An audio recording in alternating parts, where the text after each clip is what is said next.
Audio des dignitaires de la Première République arrêtés le 3 avril 1984 après la prise du pouvoir par l'armée guinéenne.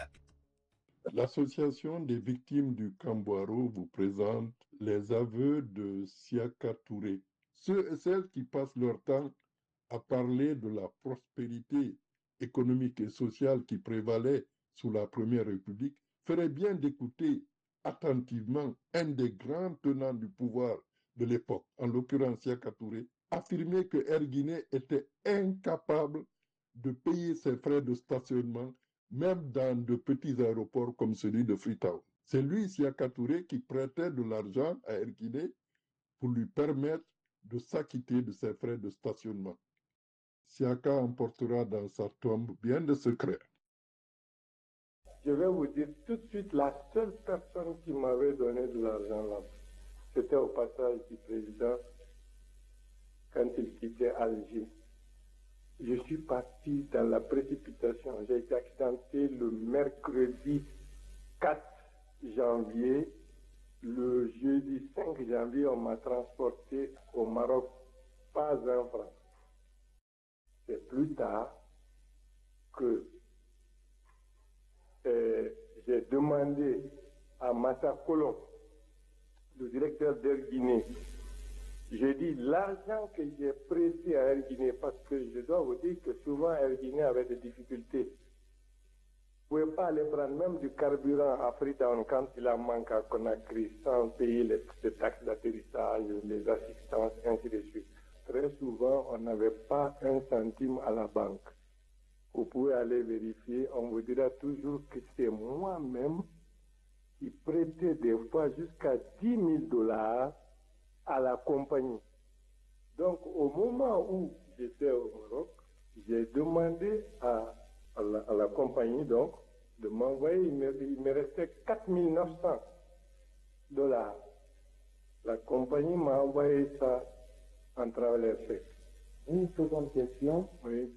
Vous avez délivré une attestation autorisant Carlos Motor à importer les véhicules automobiles et les pièces détachées pour le compte de votre ancien département.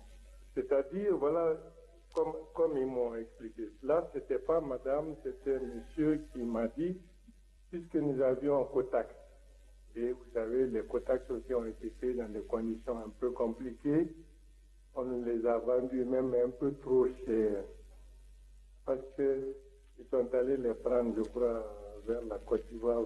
C'est comme avant la CEDEAO. On ne faisait jamais rien à temps. On attendait toujours le dernier moment pour faire les commandes.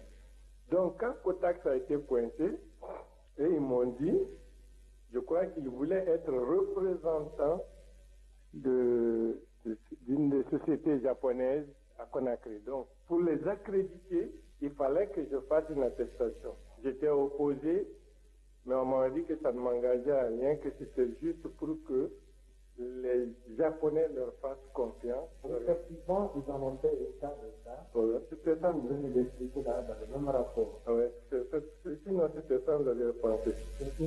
L'attestation, c'est pas pour importer des véhicules. Non, les véhicules, justement, c'est pour ça qu'il leur fallait, parce que je crois qu'il y avait eu des histoires même autour de ces véhicules, parce qu'ils ont fait venir effectivement des véhicules qu'ils ont vendus à beaucoup de gens.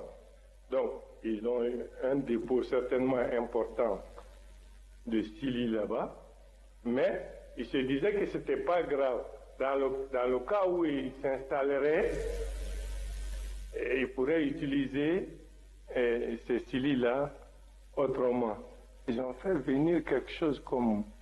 Il y avait des voitures, des camions même. Je n'avais pas besoin de véhicules anciens pour mon département, alors que au kilomètre 17, les 1000 kilos du TUC étaient garés là-bas en nombre infini.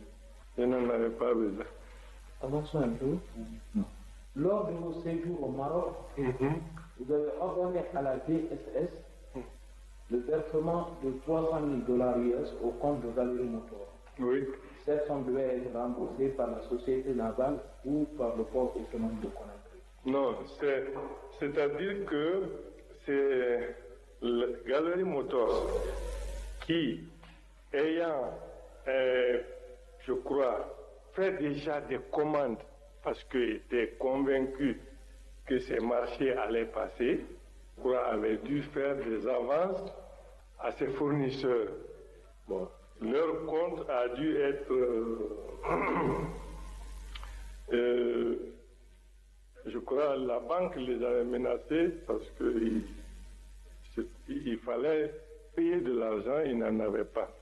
Quand ils m'ont informé, je me demandais, j'ai dit, vous me retéléphonerez, je vais penser à quelle société, à qui je peux m'adresser.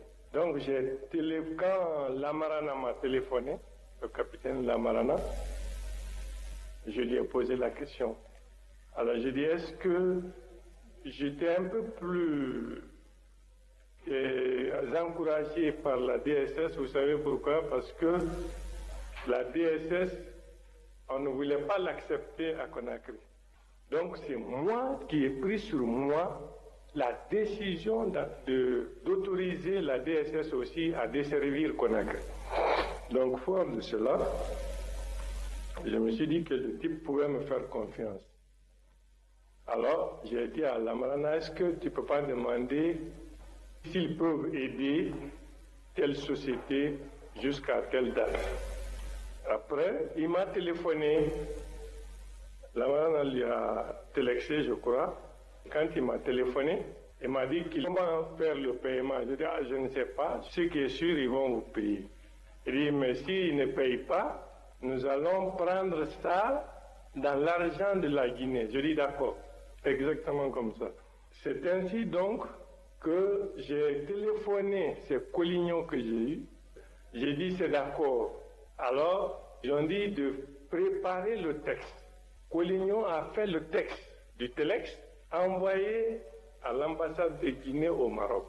On est venu me montrer le texte où justement on disait que si l'entreprise Galerie Motors ne payait pas à telle date, on prélèverait l'argent directement sur l'argent de la Guinée. Donc, vu le texte, j'ai donné mon accord et l'ambassade a télexé ça à la DSS. Je crois que c'était 300 000, mais l'intérêt devait faire 30 000. Alors, cette histoire constitue aujourd'hui un contentieux très sérieux. Oui.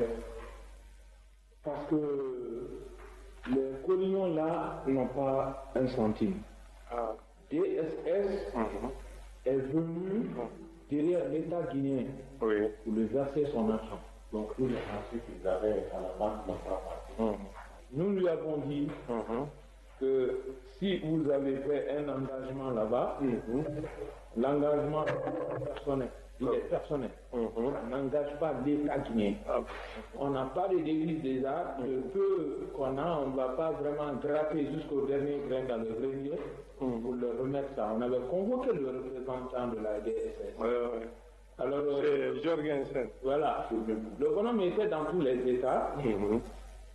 Il avait voulu en faire un problème d'État. On a dit, écoutez, fichier merde, et vous et Galerie Motors, vous êtes des sociétés privées.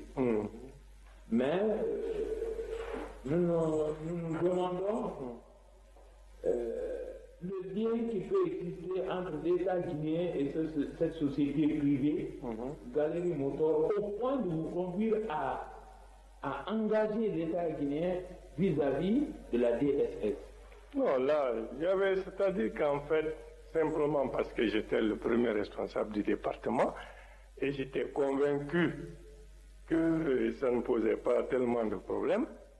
Évidemment, le problème est tout autre aujourd'hui, sinon vous savez bien que quand même un ministre de département pouvait se permettre certaines choses, quoique nous avions beaucoup de restrictions. On ne décidait pas tellement de ce qui s'est passé dans nos départements.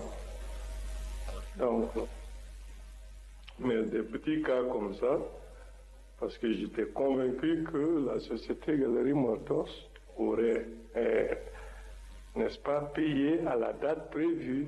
Ils avaient dit que c'est la que c'est le ministre des Transports qui a envoyé le Sénèque. C'est eux-mêmes qui ont fait la... J'étais couché malade, je ne bougeais pas. C'est eux-mêmes qui ont fait le texte du Telex. Ils m'ont envoyé, que j'ai lu, j'ai donné à Sceaux, qui était le conseiller. Voilà, c'est ça. Ouais. Non, il n'y a pas de doute. Il n'y a aucun doute. Il n'y a aucun doute.